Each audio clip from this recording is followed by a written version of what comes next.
Welcome back to the Deep Dive, where we take stacks of sensitive documents, exclusive interviews with those who operated in the shadows, and declassified histories, and we transform them into actionable knowledge and powerful insight for you. Today, we're setting aside the familiar narratives of global espionage, the CIA, MI6, Mossad. Mhm.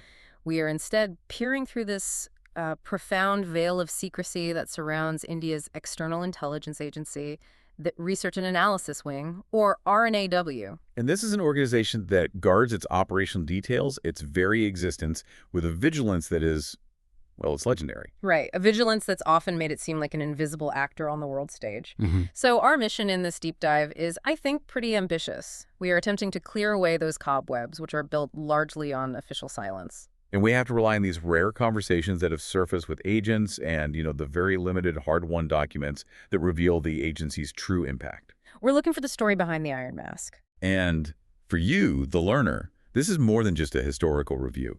We're specifically going to navigate the hidden history of the RNAW by focusing on three defining dimensions. Okay. The spectacular covert operations that engineered geopolitical shifts, the intense, almost paralyzing political struggles it endured at home, and maybe most crucially, the incredible personal risks taken by its anonymous agents. Including some who suffered profound betrayal. Profound betrayal, yeah. And we're talking about a history that includes the foundation of a brand new nation in 1971, years of Cold War shadow games in Afghanistan and the Himalayas. A textbook political coup engineered thousands of miles away. Right down to the shocking story of a deep cover mole who, by transferring over 20,000 classified documents, inflicted damage so catastrophic it would take the agency, a decade to truly process. At least. It's a study in high-stakes tradecraft, where a spy's patience is sometimes the greatest weapon, all set against this frustrating backdrop of internal bureaucracy and political turmoil. We have a lot of ground to cover. We do. Let's unpack this. To understand RNAW's early success, we absolutely have to start with its foundation, the identity it was built upon and the sheer intensity of the training. This wasn't just about reading reports, it was a total mental and physical transformation. Exactly. When RNAW was carved out of the Intelligence Bureau in 1968, the mandate was clear: external operations. And for that, they needed specialized warriors. So new recruits committed to a rigorous 4-year training regimen. Right. And this wasn't some standard government posting. It was a comprehensive program designed for deep adaptability, melding sophisticated analytical skills with, essential hard tradecraft. And when we talk about hard tradecraft, the sources detail that commando techniques and training in explosives, specifically assembling and dismantling devices, were mandatory. And what strikes me is that this was often practiced at night. That specific detail speaks volumes, doesn't it, about the early identity of RNAW? It tells you this was not a desk job focused on political analysis. Yeah. No. They were preparing agents for hostile infiltration, sabotage readiness, emergency exfiltration. Situations where the ability to handle explosives discreetly, under pressure, would be a matter of life or death. They were preparing for direct covert action in hostile territories, often without conventional military support. And their operational focus in those foundational years was incredibly sharp, tied directly to India's security doctrine during the Cold War. Right. Their primary ideological target was explicitly defined as communism. Recruits were trained to identify, locate, and neutralize communist influence. Which meant they had to understand the inner workings of these governments. Deeply understand them, particularly those hostile to India. We're talking China, the Soviet Union, Afghanistan, and the Eastern Bloc countries like East Germany and Poland. That immediately frames RNAW's early priorities, doesn't it? The agency's founding was intrinsically linked to navigating that complex, non-aligned relationship India had, while also dealing with hostile neighbors. And to penetrate these regions, specialized linguistic skills were not optional. Not at all. So recruits needed mastery of at least one strategically important language. Yes. We are talking Chinese, Russian, Arabic, Sinhalese, German, Polish, and Urdu. And you can see how that list directly maps onto India's immediate neighborhood: Urdu, Sinhalese, Chinese, but also the key Cold War battlegrounds. And sources of technology and influence: Russian, German, Polish, Arabic. It's all there. The physical infrastructure reflected these targets too.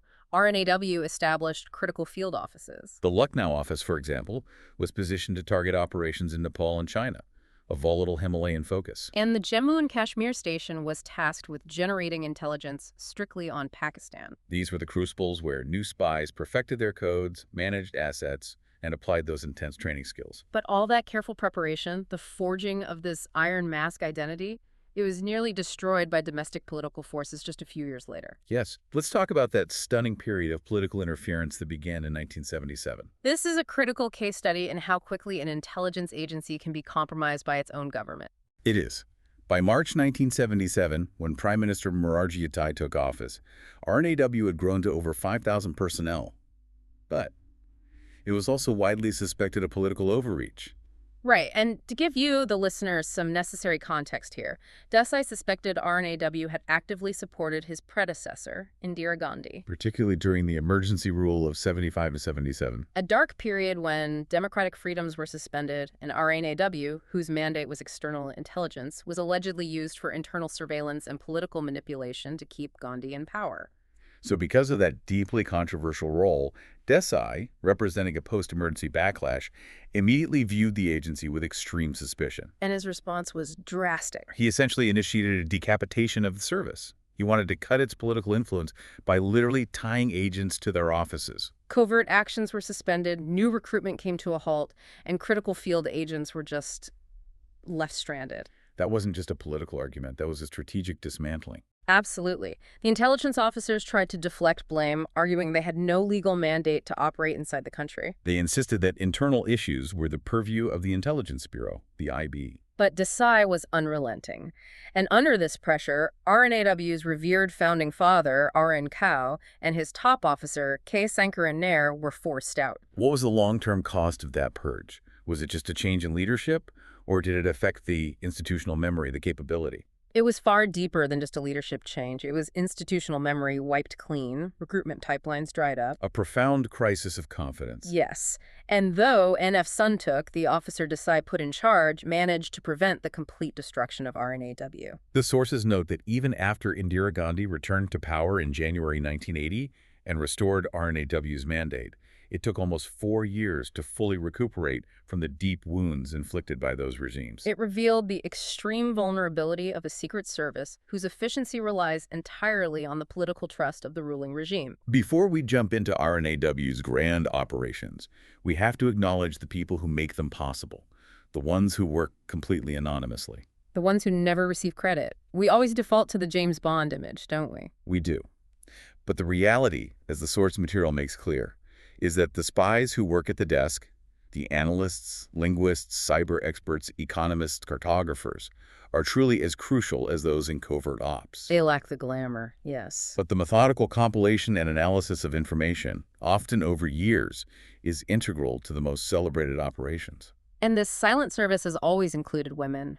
The documents note that female operatives have been active since the agency's birth in 1968. There's one remarkable example cited. A woman officer who started as an analyst and went on to head a RNAW mission abroad. Wow. Possessing a critical trove of intelligence on North Korea, Russia, Pakistan, and Sri Lanka. They are shaping the nation's destiny from behind the scenes without any public recognition. And that anonymity comes with the supreme sacrifice. There's a stunning, painful example from the 1999 Kargil War. 80 battle-trained RNAW covert action operatives mounted the first successful strike, capturing key positions. But crucially, those who fell were not listed as martyrs alongside the defense forces. This level of operational secrecy means their heroism is deliberately erased from the public record. The sources describe the deep emotional impact this had on the agency's top brass, watching public ceremonies for defense martyrs while their own fallen were ghosts. A formal request eventually went to the National Security Advisor, Brajesh Mishra, to acknowledge the losses. Which Mishra initially opposed, right? Citing the tradition of anonymity. He did. He took the personal intervention of Prime Minister Atal Bihari Vajpayee to resolve this conflict. And in a closed conference room at the PM's residence, far from any cameras or records, the names of 18 fallen RNAW officers were read aloud. Special medals were presented for the first time in RNAW history. It was a private moment of acknowledgement. Before those living agents quietly retreated back into the shadows, taking the secrets of their fallen comrades with them. That event. That's the profound definition of heroism in the deepest shadows. That profound sacrifice brings us to RNAW's greatest public triumph, and paradoxically, its immediate strategic failure, the liberation of Bangladesh in 1971. This operation, working alongside the Indian Army, severed East Pakistan from Pakistan. It fundamentally reshaped the subcontinent. This was RNAW's true announcement of arrival on the global stage. It was a geopolitical masterpiece, a demonstration of competence and power, but the victory was short-lived. India made the crucial strategic error of withdrawing its army and most officials in 1972, leaving only diplomatic staff. RNAW felt their initial military support task was complete, but this immediate vacuum left the newly formed Bangladesh exposed to a severe security nightmare. And the atmosphere shifted violently. By 1975, the country was ripe for a coup. Following the assassination of Sheikh Mujibur Rahman, the Mustaq regime immediately promoted officers known for their anti-India bias. Right, we saw Major General Ziaur Rahman replace the pro-Mujib army chief, and key civilian appointments were deliberately made to undermine the relationship with Dhaka. And here is where the intelligence files deliver a brutal critique of Indian diplomacy. R.N. Kao, the RNAW chief at the time, was deeply disturbed by what he called the clumsy handling of Bangladesh affairs. The prevalent attitude among Indian diplomats in Delhi and Dhaka was described as mistaken and complacent. They just assumed Bangladesh should be eternally grateful for its liberation. They thought India's geographical and historical advantage was enough to maintain influence. That complacency provided an open door, particularly for Western and regional powers. RNAW immediately felt that Indian and Soviet interests would be rapidly eroded. A situation that conveniently suited the USA, which was anxious about growing Soviet penetration in the new country. But the most immediate and coordinated threat was from the nemesis, Pakistan. RNAW was alarmed by Pakistan's ISI, then led by LT General Ghulam Jalani Khan, moving quietly but aggressively to penetrate the Bangladeshi government structures. And RNAW quickly synthesized a chilling analysis of the severity of this multi-pronged threat. The details of Pakistan's plan, according to the sources, reveal a commitment to long-term subversion. The plan to open a massive diplomatic mission, around 100 to 150 personnel under diplomatic cover. Right, and the stated goal was to restore the old boys network ties with Bangladeshi bureaucrats, military figures, and the Foreign Office. Basically, gaining access to internal documents and policy direction. This strategy meant that Pakistan would function as the invisible third party in any bilateral negotiations between India and Bangladesh. The ISI's goal was to focus all its energy on widening the existing, even minor differences between the two neighbors. Creating constant, small-scale hindrances to any smooth relationship. And the threat went far beyond governmental structures. Pakistan planned an ideological war aimed at fundamentally shifting Bangladesh's national identity. The concentrated efforts on mass media, universities, educational institutions, and crucial religious organizations. And the goal was disturbingly explicit, wasn't it? Focus on long-term ideological change. To foment pro-Islamic, pro-Pakistani feelings and encourage anti-Indian and anti-Hindu feelings. The ultimate long-term fear assessed within RNAW was that this widespread ideological penetration might promote the unthinkable idea of a confederation between Bangladesh and Pakistan. This strategic penetration immediately amplified the threat to India's internal stability. Precisely. Pakistan was expected to use this newly acquired foothold to destabilize India's entire eastern and northeastern regions. Targeting West Bengal, the Naga and Mizo separatist movements, and the Naxalite insurgency. They planned to exploit the minority community in areas like Bengal, Bihar, Tripura, and Assam, consciously reviving the foundational principle of the two-nation theory. It's clear that the failure of the diplomatic establishment to recognize this danger combined with massive smuggling operations running across the border. Often involving unprincipled Indian and Bangladeshi businessmen collaborating with corrupt security forces on the Indian side. It only compounded RNAW's challenge, and the exaggerated propaganda that India dismantled factories during the war and stole them only added fuel to the fire. It made RNAW's counterintelligence job infinitely harder in what was supposed to be a friendly state. The challenge was that RNAW had achieved military success, but the political intelligence game was completely lost in the follow-up. This necessitated a massive covert campaign, turning the former theater of liberation into a continuous high-stakes shadow war. This grim situation, where Pakistan was actively working as an invisible third party in Bangladesh, persisted through the 1980s.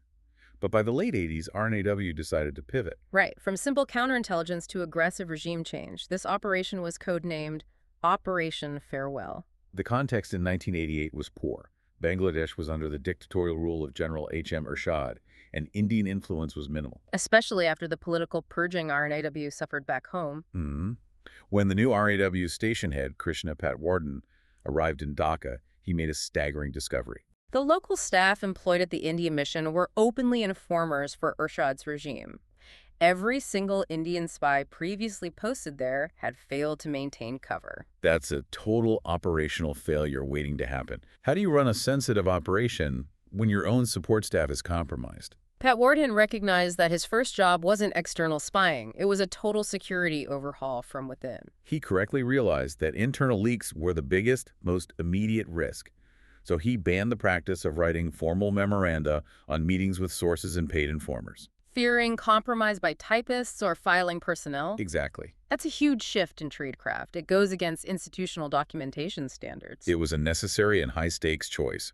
Instead, Patwardhan insisted on minimal documentation, encouraging handwritten ciphers. And critically, that the vast majority of operational plans and contact details be stored only in our heads. This ensured zero documentary evidence of the impending coup and provided an impregnable iron mask for the operation. The political strategy Patwardhan developed was brilliantly targeted. He identified the core reason Ershad survived. The deep and bitter rivalry between the two main opposition leaders, Begum Khalida Zia of the BNP and Sheikh Hasina of the Awami League. He realized that Ershad could only be removed if these powerful women stopped fighting each other. Patwardhan's coded message, delivered through trusted intermediaries, was simple and direct. Ershad was the common enemy, and they must renounce their rivalry and join hands. And both women, surprisingly, agreed. They decided that Ershad's removal was their immediate overriding objective, putting aside their differences for the time being. This unity immediately applied massive unified pressure on Ershad's fragile regime. The ultimate assessment, reportedly shared by a powerful politician codenamed Amir, was that conventional tactics wouldn't work. Right. The only way to neutralize Ershad and simultaneously counter the influence of the ISI and CIA, who tacitly supported the dictator, was through establishing a massive, sustained mass public movement. And that strategic conclusion led directly to the launch of Operation Farewell. Stage 1 began in late August 1990. Political parties, student unions, social organizations, all covertly and indirectly supported by RNAW networks, began filling the streets, demanding Ershad's resignation and UN-supervised elections. But generating street protests is one thing. Sustaining them and amplifying their message is another. How did RNAW ensure the momentum continued? The agency understood that information was the true weapon. They used their established networks within domestic media and, crucially, international media to fan the fire. They generated public statements and fed intelligence that highlighted Ershad's sustained assault on democratic values. The speed and intensity of this atmosphere shift was so sudden that Patwardhan recalled in the sources that even the ISI and the CIA were petrified by the sudden change in the atmosphere. That's a huge claim, that RNAW tradecraft managed to outmaneuver both the Pakistani and American intelligence communities in a single, sustained political move. It speaks to the power of well-coordinated human intelligence, and focused messaging. So, Stage 2 ramped up momentum in October and November 1990. When the Chhatra Dal cobbled together the All-Party Students' Council, the RNAW team focused intensely on gathering foreknowledge of the government's military actions. When they would move troops, where they would plan arrests. That foreknowledge would be critical for survival, allowing the opposition to preempt trackdowns. Precisely.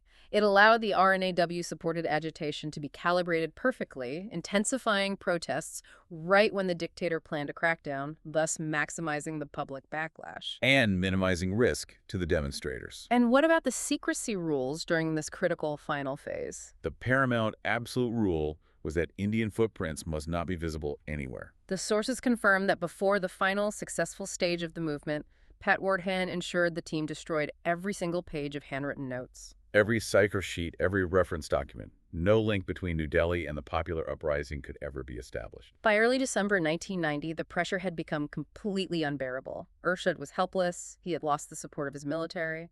And he couldn't generate any hope for intervention from the USA or Pakistan, both of whom were caught entirely off guard. Operation Farewell succeeded. It restored democracy and destroyed Urshad's military support base, all while maintaining perfect operational stealth. Pat Warden, years later, even refused a request for a meeting with Urshad, chuckling that he wasn't sure if the dictator suspected him of leading the coup. A true sign of professional confidence in a successful invisible coup. Having successfully engineered a major political shift on their immediate doorstep, RNAW also found itself drawn into conflicts thousands of miles away.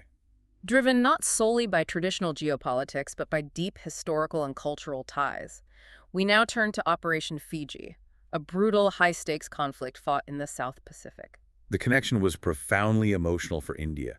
The government had an intense bond with Fiji Indians who were originally brought there as indentured laborers, but maintained deep religious and cultural ties with India. India felt a moral obligation to protect them. But Fiji was deeply racially divided. The indigenous Fijian European community insisted on maintaining a special position and actively propagated the danger of Indian domination. Meanwhile, Australia and New Zealand, major players in the region, maintained market control and were military allies of the U.S., viewing India's non-alignment policy with suspicion. India, in response, sought to counter this by establishing strong business enterprises to ensure Indianness to survive. This tension exploded in 1987. Remarkably, RNAW spies actually forewarned the Indian government about the coup conspiracy being hatched by Sitiveni Rabuka. So the intelligence on the coup was there, but the political action to stop it was not. And Rabuka's motivations were extreme, turning this into a direct cultural war. He openly argued the coup was for cultural survival. And explicitly stated he wanted Indians, Hindu and Muslim, to convert to Christianity and be deported. On May 14, 1987, Rabuka and 10 soldiers entered parliament, announcing military takeover. The result was an immediate outbreak of brutality. Militant Fijians attacked ethnic Indians. The financially established began emigrating in significant numbers, Fearing for their lives. Even the CIA noted in its analyses that Fiji Indians were looking directly to New Delhi for help, citing India's earlier support for Tamil separatists in Sri Lanka as justification for a possible Indian intervention. The situation quickly became a human rights emergency demanding intervention. Absolutely. Reports detailed horrific human rights abuses, pushing the issue past geopolitical maneuvering. 17 children were reportedly beaten and forced to eat cow dung for violating Rabuka's strict Sunday edicts. Villagers were also forced to bathe in raw sewage as punishment. This galvanized New Delhi to approve RNAW's immediate and aggressive covert action. So RNAW launched Operation Fiji, deploying a high-stakes three-man team Malik, Sanjeev Sahgal, and Kailash Singh to operate covertly from the relative safety of Australia and New Zealand. Phase 1 focused on leveraging international opinion. Sahgal ran high-intensity media campaigns across Australia, NZ, and the UK to put immediate pressure on the military regime. Simultaneously, Kailash Singh worked to buy political support from key New Zealand politicians sympathetic to the deposed Bavadra government. His justification was clear. Money could be used to secure a peaceful life for our brothers and sisters, justifying the use of funds for political leverage. Phase 2 was the sharp end of the operation, where the human element of espionage created a dangerous failure. Yes. Malik attempted the critical task of covert action, shipping small arms to local groups of ethnic Indians in Fiji for self-protection. And this plan was immediately ruined. A double agent operating in the periphery leaked the information directly to Australian authorities, leading to immediate newspaper reports suggesting direct, undeniable Indian involvement in smuggling arms. What was Rabuka's response to this catastrophic leak? He seized the advantage instantly. Rabuka used the arms reports as proof of foreign subversion, issuing a new decree allowing arrest without a court warrant for anyone possessing arms. This effectively terrorized the Indian population, trapping them between the militants and the state. Indian agents scrambled to discover the source of the leak, finding they were betrayed by two recruits, Enoa and Felipe. And the sources detail a classic case of tradecraft failure in Felipe's betrayal. It's a painful anecdote.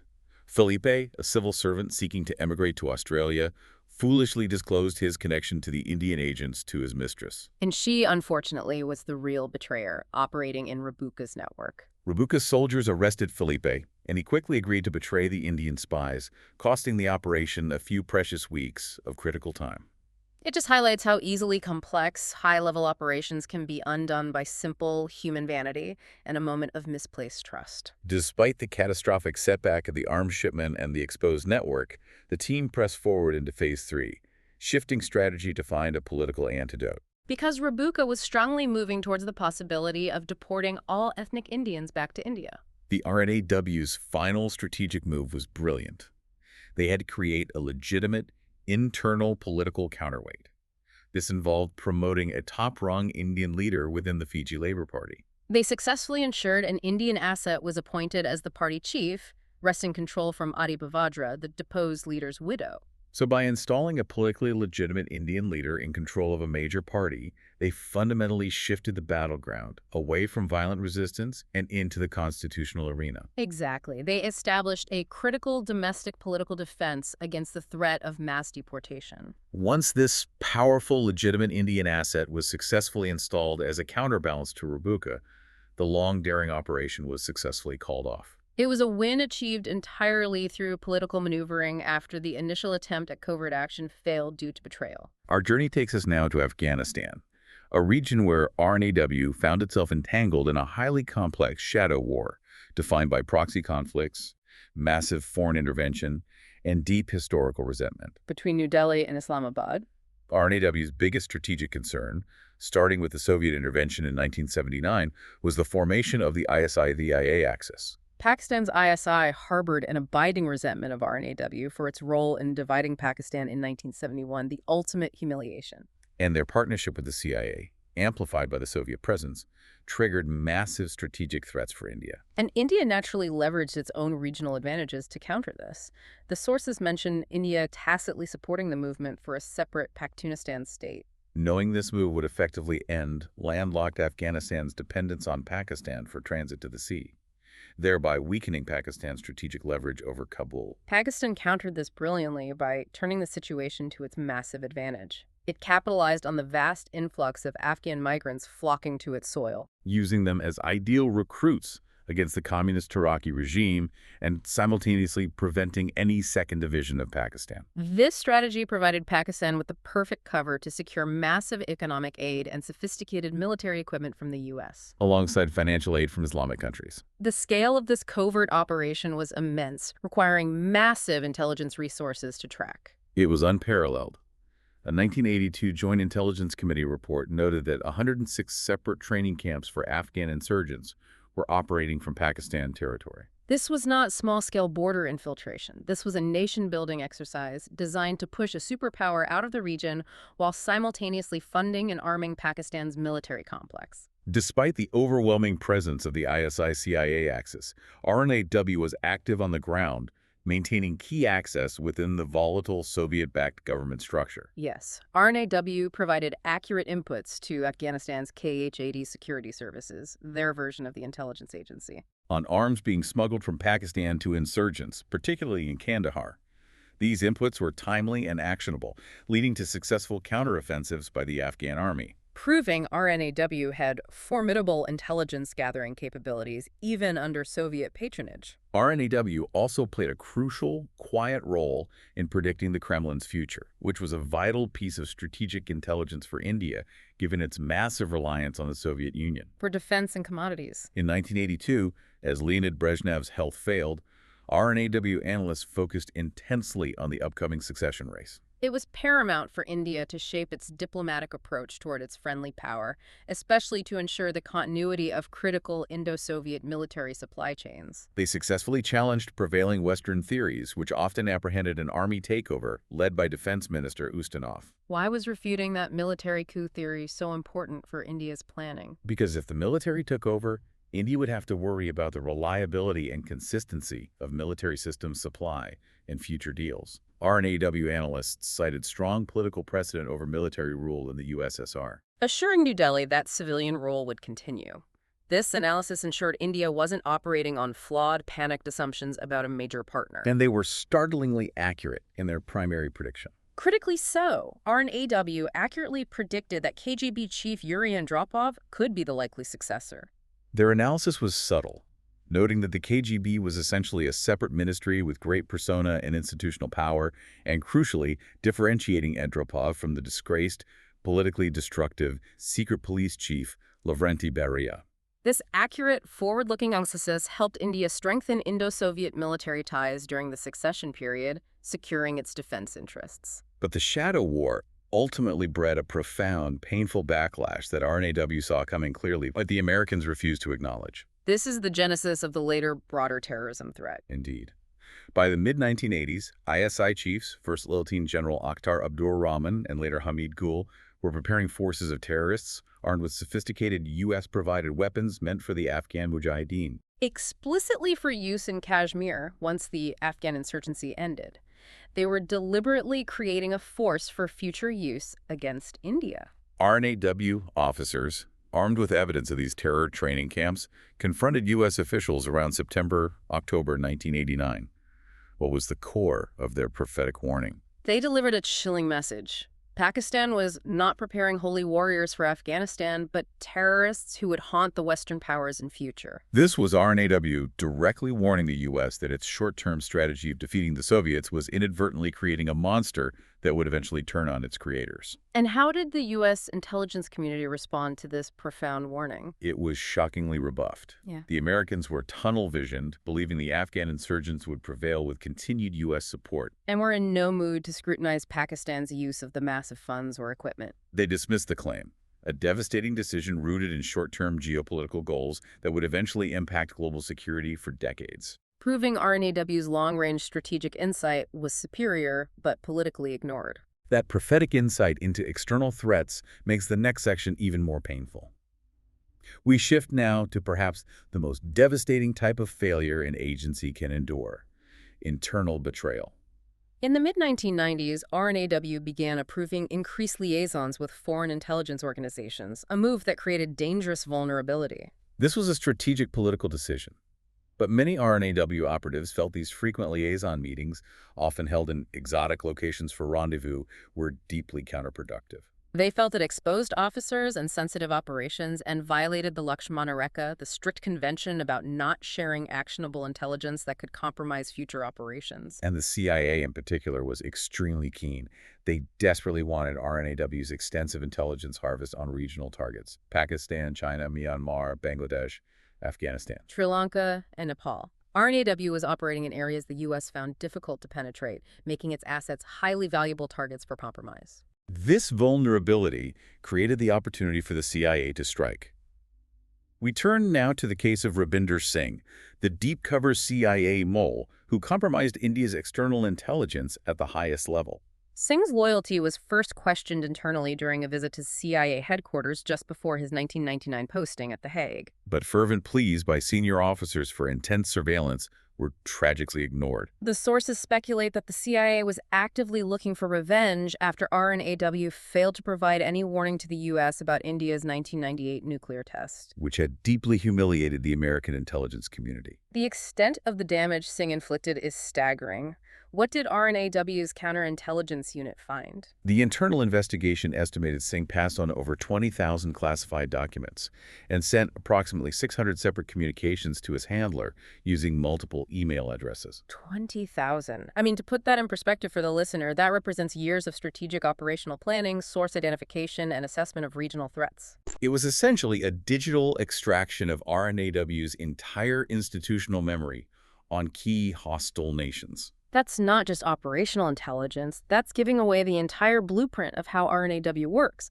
How did this technologically handicapped officer manage to transfer such a massive volume of sensitive material? Singh was technologically handicapped only initially. He was meticulously trained by the CIA to use specific tradecraft. His modus operandi involved photographing classified reports at home using a sophisticated high-resolution camera.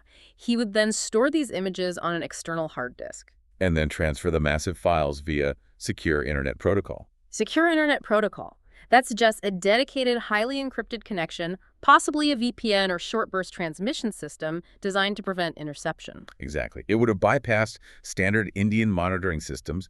He was highly disciplined, meticulously erasing files afterward, confirming the rigorous training he received to execute this digital betrayal over several years. Now for the escape. a sequence of events that highlights a catastrophic failure of surveillance and political paralysis at the highest level. Singh had made frequent, seemingly routine trips to Nepal to meet his American contacts, specifically the CIA station chief operating under diplomatic cover in Kathmandu. And the CIA executed the extraction flawlessly. They booked him and his wife into a hotel near the Indian border in Nepal Gange, paid the bill, and then moved them to a secure safe house in Kathmandu. On May 7, 2004, they vanished.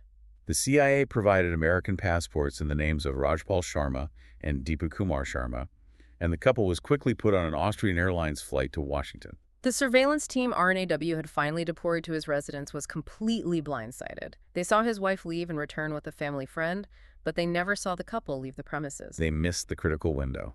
The surveillance team only discovered the escape the following morning when the family servant told the barging officer that Sahib and Mem Sahib have gone to Punjab for a wedding. The spy master was already halfway across the globe. And the sources pinpoint the critical failure not just on the surveillance team, but on the political leadership. That's the most damning part of the story. The RNAW officer handling the team requested the then National Security Advisor, Brajesh Mishra, to sign the arrest order. But Mishra delayed, wanting more evidence and details of Singh's handlers despite the overwhelming proof of espionage. Why the delay? Was it institutional caution or something more politically motivated? It was a disastrous combination described as a huge mistake. Capturing Singh could have immediately unraveled the entire CIA network operating in India and Nepal. RNAW operatives later suspected that Mishra may have deliberately waited for Singh to disappear, perhaps because the public existence of a CIA mole in RNAW's top echelon was politically nothing less than a successful foreign coup Against the Indian government, and he sought to avoid the massive diplomatic fallout. The final chapter of Rabinder Singh's life provides a bleak warning to anyone considering betrayal. He died in a road accident in Maryland in late 2016. What happened to him after his extraction? The sources confirm the CIA dumped him within months of his arrival in the U.S. Singh lived as a refugee, beset with severe financial problems because the promised paychecks stopped coming. His attempts to get a stable job at a think tank run by a former CIA deputy director were stonewalled. The guilt of betraying his country, combined with financial ruin, pushed him into a deep depression. He spent almost 12 years haunted, confirming the ruthless use-and-throw policy of foreign intelligence services. The tragic story of Rabinder Singh underscores why RNAW relies on extreme, almost ritualistic internal discipline to protect itself. Yes, let's look at the absolute rules that govern the shadow world, the tradecraft essential for operational survival that agents are indoctrinated with from day one. These rules are designed for absolute operational security, starting with the most basic communications. The absolute rule is simple, blunt, and non-negotiable. The telephone is not secure. Spies are strictly forbidden from discussing sensitive matters over any line. This includes internal switchboards, and crucially, they're trained to assume that scramblers and encryption devices are not secure against determined experts. And cybersecurity is treated with religious intensity to prevent a breach like Singh's digital theft. Absolutely.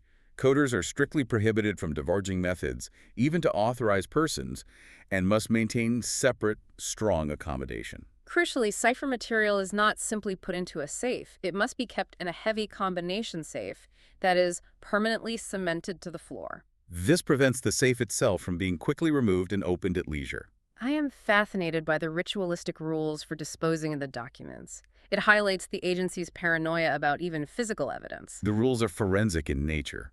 Cipher documents must be burnt in an exclusive incinerator. Officers are trained not to tear documents into small pieces, which can take hours to burn completely, but rather to unbind books, then roll or crumple the pages. Because rolled and crumpled paper burns quicker and more completely. Personnel must stir the documents relentlessly until only ashes are left. It's an exhausting mandatory process to ensure zero-trace evidence. And officer conduct also dictates a tightrope walk. You can't be too visible, but you can't be too isolated either. Personnel are forbidden from disclosing their official designation, obviously, and must strictly avoid informal contacts with foreigners. However, they must simultaneously avoid too much seclusion, lest their secretive behavior rouse suspicion. It is the delicate balancing act of appearing professionally normal while operating in total secrecy. Despite this rigorous internal discipline, RNAW constantly faces institutional friction from within its own government ecosystem, a problem far more damaging than any external adversary. This is the jagged relationship between RNAW operatives and diplomatic staff abroad. Civilian officers often operate under the suspicion that RNAW spies are keeping tabs on them. Leading to open hostility. Operatives complain that this hostility often results in them being excluded from VVIP visits, trade delegations, and critical social circles, isolating them professionally. And this hostility has serious consequences for their tradecraft, hasn't it? In various instances, the sources confirm that the diplomatic community or even intelligence bureau agents posted as security officers inadvertently or deliberately exposed RNAW officers' covers shortly after their arrival. This forces RNAW operatives to rely entirely on patience and discipline to recover the operational position. The anecdote of R.K. Singh in Dhaka in 1990 perfectly illustrates this power of patience over confrontation. It's a classic example of sophisticated tradecraft. Singh's cover was blown instantly upon arrival, likely by a diplomatic or IB source. Rather than fleeing, he maintained a profoundly boring, predictable routine.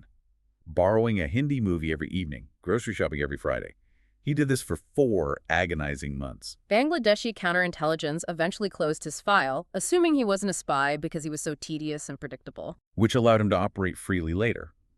That methodological normalcy is often far more dangerous to an adversary than any flashy operational move. That dynamic of internal conflict is critical, but we must close this deep dive with a truly startling historical revelation that highlights the complexities of collaboration. A story that confirms the long-standing, often necessary, complex collaboration between RNAW and the CIA, predating the Rabinder Singh betrayal. We're talking about the Nanda Devi nuclear caper. In April 1978, a U.S. news report disclosed a joint Indo-American CIA operation launched 13 years earlier in 1965. The objective was monumental: to plant a nuclear monitoring device high in the Himalayas, specifically on Nanda Devi, to spy on Chinese missile developments. This was a collaboration at the highest political level, involving high-risk technology. The device itself was a remote sensing device powered by a nuclear pack filled with plutonium-238. Plutonium-238 is used because it has a long half-life, making it ideal for a device intended to remain operational and self-powered for years on a remote, high-altitude peak. This operation was monumental, requiring extensive logistics and top-secret political approval. The mission, however, ended in catastrophe. During a forced blizzard retreat in late 1965, the device had to be securely cached at 23,000 feet. A retrieval expedition in May 1966 found that a massive avalanche had occurred. Burying the device deep under tons of snow and ice, it was lost, along with its plutonium power pack, somewhere high up in the mountain. When the story broke in 1978, Prime Minister Morarji Desai was forced to make an official confirmation in Parliament, stating that the operation was carried out under the joint auspices and in the know of and with the approval at the highest political level of the government of India at that time. The incident highlighted the sheer extremity of Cold War espionage and the immense secrecy involved. A new device was subsequently installed on a neighboring peak in 1967 and later successfully removed in 1968. Importantly, water and silt sampling for contamination continued until 1979. With no traces of contamination detected up to that point, though the environmental threat remained profound. The secret of the lost plutonium device remains buried in the snow and ice, a physical testament to a long-forgotten intelligence alliance. That collaboration, followed by the deep betrayal of Rabinder Singh 40 years later, perfectly encapsulates the volatile nature of the RNAW's global engagements. An agency built on absolute secrecy that has always been caught between necessity and vulnerability. This deep dive into RNAW history has been truly profound. We've traced the arc of the agency from the rigorous 4-year training that created shadow warriors ready to handle explosives, Through spectacular successes like the liberation of Bangladesh and the execution of Operation Farewell, achieved by dedicated, anonymous operatives operating with flawless tradecraft. But we've seen the powerful contrast, the constant internal political and bureaucratic hurdles they faced, from being gutted by Morarji Desai, a purge more damaging than any external attack, To the continuous institutional friction with the diplomatic corps that repeatedly exposes their agents' covers. These internal struggles, we've learned, often inflict deeper wounds than any external adversary. Reconnecting this knowledge back to you, the learner.